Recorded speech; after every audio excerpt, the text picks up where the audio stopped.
Hi all, I'm from LOLhsc and today I'll be going through the financial management strategy. I'll go through all of them except the global component of the syllabus. So I'll get straight into it.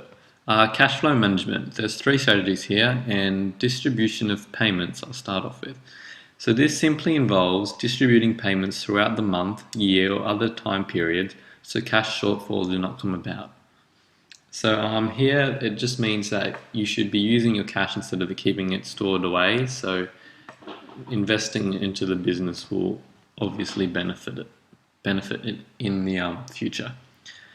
Discounts for early payments, is simply offering creditors, so people who owe money to the business, discounts for paying their debts early. This is beneficial for both the business and consumer because it improves the business's cash position and the consumer saves money. Okay, now factoring is the selling of accounts receivable for a discounted price. So in this circumstance, the business will hire a factoring company and they'll chase up the debts of the business, and then they'll usually keep 10% of the debts they acquire as payment, while the remaining 90% will be given to the business. So although you don't gain all the money or all your debts, it's an effective way to gain immediate cash.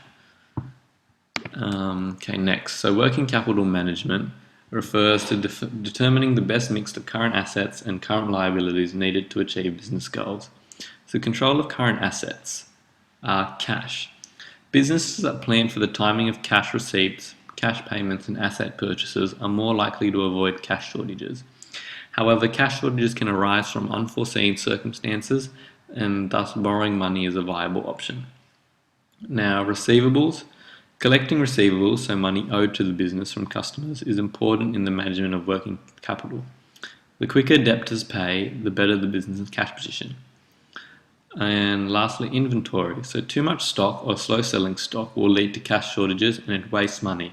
Insufficient stock means you won't be able to sell your products, and this means that you'll obviously lose customers. So you want to find a balance somewhere in between. Okay, current liabilities, so payable. Sometimes the payment of debts right before their due date will benefit a business's liquidity position, as some suppliers allow an interest-free trade credit. Conversely, by paying early, the business may also benefit, as some suppliers offer discounts for early payments. Okay, loans. Borrowing funds in the short term may be an option to cover the sale of a purchase, e.g. a property, or unforeseen circumstances, import and export commitments. However, loans must be managed as they can generally be expensive with interest rates, establishment fees, and so on. Now, an overdraft is a convenient and relatively cheap form of short-term borrowing. It allows a business to overcome temporary shortfalls. So here, the bank will allow the business to overdraw its account to an agreed set limit for a short period of time, and they'll be charged interest. So it's good to, if you wanted to buy something like a vehicle or equipment or something, and you don't have the cash on hand at the moment. Okay, now, wow, where'd it go? Okay, here we go. Strategies. Okay, so there's two strategies and they're really quite straightforward. So leasing is the hiring of an asset from another person or business, and they retain ownership while you make regular payments to use the product. Leasing saves money that can be used elsewhere in the business, and it is also tax deductible, which means that's important. Sale and leaseback. This involves selling an owned asset, then leasing it back through fixed payments for a set time period. The money gained from the sale can be used as working capital and helps the liquidity of the business. Profitability management. Okay, so there's cost controls and then revenue controls. With cost controls, fixed and variable costs. They need to be identified and monitored within a business. These costs can be compared with budget standards, previous periods to ensure costs are minimized.